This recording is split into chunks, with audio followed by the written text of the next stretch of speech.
தமிழ் சொந்தங்களுக்கு வணக்கம். இன்றைக்கும் வந்து ஒரு படத்தினுடைய ரியாக்ஷன் வீடியோ, அதாவது ட்ரெய்லர் ரியாக்ஷன் வந்து கொடுக்க போறோம். இதுக்கு முன்னுக்கு வந்து நாங்க மதராசி திரைப்படத்தினுடைய ட்ரெய்லர் ரியாக்ஷன் வீடியோ வந்து தந்திருந்தோம்.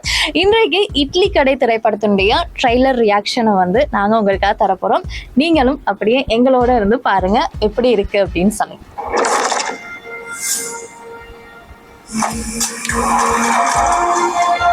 எப்படி இருக்குது பாருங்க. எப்படியாச்சும் வாங்கலாம்ப்பா. மணிக்கணக்கா உட்காந்து அறுக்க தேவையில்லைல்ல.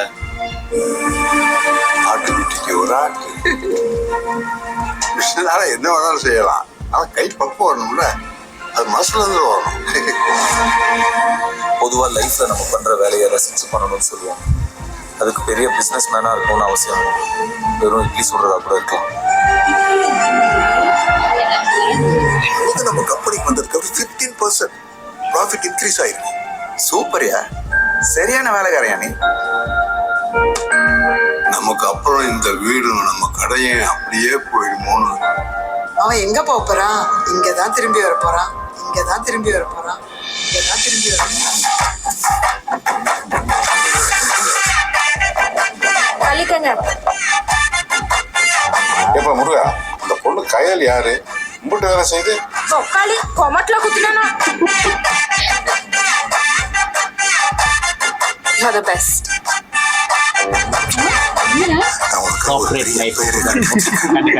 இப்படி பொறுப்பு எல்லாம் சுத்தி முருகன் பெரிய மிஷிலன் ஸ்டார் ரெஸ்டாரண்ட் ஒரு டப்பா குடிசைக்கு. அது வெறும் கடையில தம்பி, இந்த ஊரோட அடையாளம்.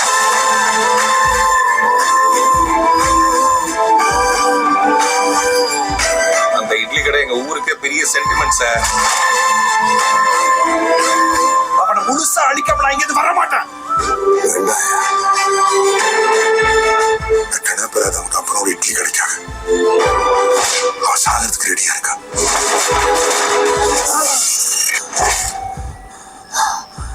ஆட்டி, இட்லி சுடுறதுன்னு அவ்வளோ இஷ்டமா? நான் என்னவோ இட்லி சுடதான் பிறந்த மாதிரியே எனக்குள்ள ஒரு நினைப்பு.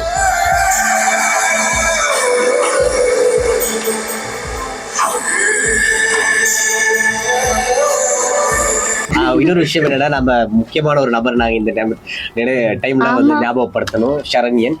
அவர் இல்லாதது எங்களுக்கு ரொம்ப மனவருத்தமா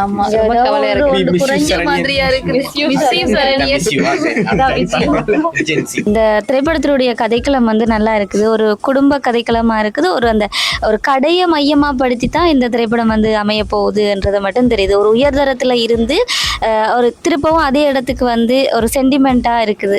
படத்துக்கு ஏற்ற மாதிரியே இட்லி கடை சம்பந்தமா ஆரம்பத்துல அதில் ஆரம்பிச்சு முடிகிறப்பையும் வந்து அதே இடத்துக்கு வர மாதிரி காட்டியிருக்க மாதிரி இருந்துச்சு. பிறகு எனக்கு ஏதோ இதுக்கு முன்னுக்கு இந்த மாதிரி நிறைய கதை வந்த மாதிரி இந்த ட்ரெய்லரை பார்க்கும்போது அப்படி இருக்கு. சரியா, இதெல்லாம் நெகட்டிவா சொல்றேன், நீ சொல்லிட வேணாம். சரியா, மற்றபடி எனக்கு வந்து நம்ம நித்யா மேனன் இருக்காங்க இல்லையா, அவங்க வரும்போது இதுல கொஞ்சம் டிஃபரெண்டா காட்டியிருக்கலாமோ அப்படின்ற மாதிரி இருக்கு. ஏன்னா எனக்கு வந்து தலைவன் தலைவி என்ன திடீர்னு தலைவன் தலைவி பாக்குறோன்ற மாதிரி இருந்துச்சு. எனக்கு அந்த ரெண்டு பேரை பார்த்தோடி டக்குனு திருச்சி சம்பளத்துக்கு போனுச்சு. அதுவுமே அதுவும் தான்.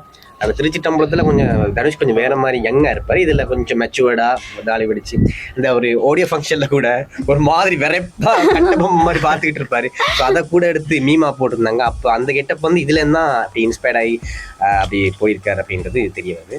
ஸோ தனுஷோட அந்த நடிப்பு, அவருடைய அந்த ஸ்டைல் எல்லாம் கொஞ்சம் டிஃப்ரெண்டா இருக்குது. அப்படின்னா இந்த டைரக்ஷன் வந்து தனுஷ் டைரக்ஷன் வந்து ஒரு பவர் பாண்டி சோன்ல இருக்கு. ஏன்னா ராயன் மாதிரி இல்லாம எக்ஷன் பிக்கா போகாம பவர் பாண்டியா ஒரு ஃபீல் குட் படமா இருக்குன்ற மாதிரி தோணுது. எனக்கு ஏதோ இது கொஞ்சம் மிக்ஸ்டா இருக்குமோன்னு தோணுது. இடையில பாத்தீங்கன்னா பாக்ஸிங் நடக்குது. அதுக்கப்புறம் இடையில பாத்தீங்கன்னா அந்த வேலையில்லா பட்டதாரின் சின்ன சாயல் இருக்குது. அது ஆல்மோஸ்ட் நிறைய ஆல்ரெடி செஞ்ச படங்களை கொஞ்சம் அந்த அங்க இங்க அப்படின்னு எடுத்து தூங்கின மாதிரி தான் ட்ரெய்லர் பார்க்க இருக்கு. நம்ம இது வரைக்கும் நம்ம பார்த்த தனுஷ் ஃபிலிம்ஸ் எல்லாம் பார்க்க எதுவுமே ஒரு புதுசா இல்லை. ஓகே, ஆனா ஓரளவுக்கு பார்க்கக்கூடிய மாதிரி ஒரு ஃபீல் குட் மூவியா தான் இருக்கு. சரி, அதாவது ராயன ஃபீல் குட் மூவி நான் சொல்ல மாட்டேன், இருந்தாலும் பார்த்து ஓகே ரசிக்கக்கூடிய மாதிரி இருக்கு. நம்ம அதை பார்த்துட்டு ஒரு புதுசா ஒன்று பார்த்துட்டோம் அப்படின்னு ஒரு ஃபீல் உண்டு இது வரைக்கும் எனக்கு வரல. தனுஷ் அவரோட ரியல் லைஃப்ல நடந்த ஒரு இன்சிடென்ட்டை மையமாக வச்சு இந்த படத்தை எடுத்திருக்கேன் அப்படின்ற மாதிரி சொல்லியிருந்தார். அவரோட சைல்ட்ஹுட்ஸில் அவரோட டேஸ் எப்படி இருந்துச்சோ அதை வச்சு இதை எடுத்திருக்கேன் அப்படின்னு சொல்லியிருந்தார். அது கூட நிறைய ட்ரோல் வந்து இருந்துச்சு. இவர் இட்லி கடையில் இட்லி சாப்பிட்டாராம், இவர் சின்ன வயசில் இட்லி கடை அப்படின்னா ரொம்ப அவர் உண்மையாலுமே தனுஷ் வந்து ஏழ்மையான குடும்பத்துலேருந்து வந்தவர். அப்பா டைரக்டர் ஆகி அது கொஞ்சம் ஒரு இளமை பருவத்துக்கு வந்த பிறகு அப்படி வந்திருந்தாங்க. பட் ஸ்டார்டிங்கில் கஷ்டப்பட்டுருக்காங்க அப்படின்றது தான் உண்மை. எனக்கு இந்த ட்ரெய்லர்ல பெரிய அளவா வந்து அந்த பிடிப்படலை அப்படின்னு சொல்றதுக்குல ஏதோ அரைச்ச மாதிரி தான் இருக்கு. இட்லி கடை அப்படின்றதால ஏதோ தெரியல. இமோஷனல் படம் மாதிரி தான் இருக்குது. பார்க்க கொஞ்சம் நல்லா இருக்கு. அவரோட லைஃப் ஸ்டைல்ல வந்த மாதிரி தானே அவர் சொன்னாரு. அப்போ பார்க்க கொஞ்சம் நல்லா இருக்கு. ட்ரெய்லர் பார்க்கக்குள்ள ஓகேவா இருக்கு. பாப்போம் படம் வரும்போது இது நல்லா வரலாம். எனக்கு இருந்த எக்ஸ்பெக்டேஷனும் இல்லாம போன மாதிரி இதுகிட்ட தான் பார்க்கும்போது அந்த தலப்பாக்க டீம் மாதிரி ஸ்டார்டிங்கில் ஒரு குடிசையில் ஆரம்பிச்சுட்டு அதுக்கப்புறம் பார்த்தா ஒரு வேர்ல்டு லெவலில் ஒரு பிஸ்னஸ் மேனாக மாறுவாங்க. ஸோ இதுலேயுமே அப்படித்தான் காட்டுறாங்க. ஸ்டார்டிங்கில் ஒரு வீட்டில் குடிசை வீட்டில் இருந்து அதுக்கப்புறம் ஒரு பெரிய பிஸ்னஸ் மேனாக ஒரு பெரிய ஒரு செஃப்பா மேனேஜரா அப்படி ஏதோ ஒரு பெரிய போஸ்டிங் போயிட்டு அதுக்கப்புறம் அவங்களோட ஒப்பனண்ட்டோட ஏதோ ஒரு சண்டை கிளாஷ், அதுக்கப்புறம் திருப்பி இந்த இடத்துக்கு வந்து இல்ல அவர் அடிச்சு அனுப்பினோட திருப்பி சரி நமக்கு அது சரி வராது, திருப்பி இட்லி கடையை போட்டு திருப்பி அந்த குடிசை விட்டுக்கே வராரா அப்படின்றதுதான் பார்க்கும்போது சின்ன ஒரு பயம். ஏதாவது லாஜிக் மிஸ்டேக் கூட குபேரா மாதிரி இந்த படம் லாஜிக்கலா அடி வாங்கிருமோ அப்படின்ற மாதிரி ஒரு எண்ணமும் இருக்கு. நான் குபேரா பார்க்காதனால எனக்கு அது பத்தி தெரியல. ஊர் எல்லாருக்குமே அந்த ஊர் சம்பந்தமான ஆட்களுக்கு வந்து அந்த கடை வந்து ரொம்பவே அந்த அட்ராக்ஷன் மாதிரி. டைட்டில் வந்து இதுக்கு ரொம்பவே பொருத்தமானதா இருக்குது. இட்லி கடை இதை வச்சுதான் படமே இருக்க போகுது. ஸோ அதனால இட்லி கடை நல்ல பேர். ஜிவி பிரகாஷ் குமாரோட மியூசிக் நல்லா இருக்குது. சாங் எதுவும் வந்த மாதிரி எனக்கு தெரியல. ட்ரெய்லர்ல ஃபர்ஸ்ட் சிங்கிள் வந்துச்சு. அந்த ஃபர்ஸ்ட் சிங்கிள் இடையில பிளேஸ் பண்ணியிருக்காரு அப்படின்னு நினைக்கிறேன். ட்ரெய்லரை பார்க்கும்போது எனக்கு அவரோட மியூசிக் அந்த எதுவுமே வந்து பெரிய சட்டிலா இருக்கு. இந்த படத்துக்கு ஏத்த மாதிரி சும்மா இருக்கு. இப்ப நீங்க எதிர்பார்க்கறது மாஸ் பிச்சும் கூலி படத்துல மாதிரி கூலி அந்த மாதிரி எல்லாம் இருக்காம சிம்பிளா அது கதையை மட்டும் எங்களுக்கு ஃபோக்கஸ் பண்ணக்கூடிய மாதிரி பேக்ரவுண்ட்ல மியூசிக் இந்த பாட்டுல போற மாதிரி இருக்கு. எனக்கு அது ஓகேயா இருக்குமே தோணுது. பெரிய அளவுக்கு மியூசிக் நான் காட்டுறேன்டா தான் பாடுறேன் என் மியூசிக் அப்படின்ற மாதிரி. அதான் இதுல காதல் கதை கொஞ்சம் கம்மியா இருக்கிற மாதிரி தெரியுது எனக்கு. நீங்க காதலுக்கா இது அத பத்தி நான் பேசுறேன். படத்தை பார்த்துட்டு நான் மன உளைச்சலுக்கு ஆளாயிட்டேன். ரெண்டு படங்கள் அடி வாங்கின பிறகு தனுஷ் டைரக்ஷனுக்குள்ள வாராரு. இந்த படம் இப்படி இருக்கும் அப்படி.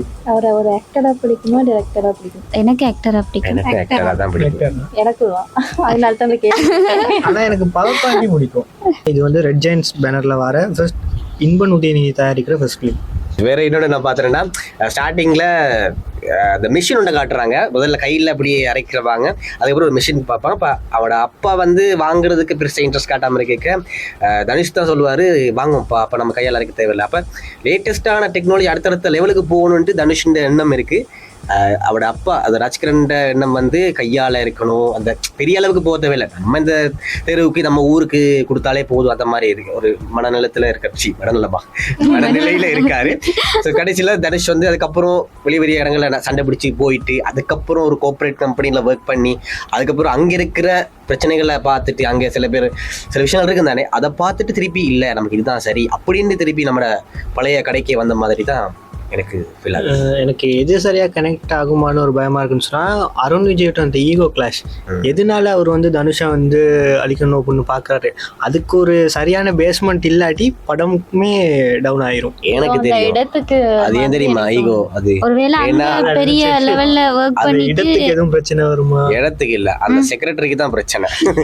தனுஷை கிஸ் பண்றால அப்ப எனக்கு தான் அப்படின்னு அருண் விஜய் சொல்ல இல்ல எனக்கு தான் தனுஷ் சொல்றாங்க. ஒருவேளை இப்படியும் இருக்கலாமே, அங்க வந்து இவன் திறமை எல்லாமே காட்டியிருப்பான் சரியா, வேணாம் அப்படின்னு சொல்லிட்டு விலைட்டு இங்க வரும்போது சமையல் திறமை, அதுதான் சமையல் திறமை ரகசியம் இருக்கிறது. சமையல் திறமையை காட்டிட்டு அங்க நல்லா இருந்துட்டு திருப்பி இங்க வரும்போது திரும்பவும் வர சொல்லி அதுக்காக சண்டை நடக்கலாமா அப்படி ஒன்று இருக்குது. ஒருவேளை இது வந்து இப்போ என்னத்தான் டெக்னாலஜி வந்து நிறைய மெஷின்ஸ் எல்லாம் வந்து இட்லி எல்லாம் சுட்டு சாப்பிட்டாலுமே கூட கையால செய்யற மாதிரி வராது, கையால செய்யற மாதிரி வராது அப்படின்ற ஒரு விஷயத்த சொல்ல வராங்களோ தெரியலையே. ஒரு பாரம்பரியத்தை அப்படியே முடிவும் அதே மாதிரி இருக்கதால அந்த விஷயத்த சொல்லலாமா இருக்கும். சோ எப்படி இருக்கு அப்படின்றத நம்ம கூடிய விரைவில் திரையரங்குல பார்க்க போறோம். எப்ப வரப்போகுது படம்? அக்டோபர் 1 வந்து படம் வந்து தியேட்டர்ஸ்ல ரிலீஸ் ஆகிருக்கு. ஸோ பார்த்துட்டு கட்டாயம் நாங்களும் எங்களோட ஒப்பீனியனையும் சொல்லுவோம். பட்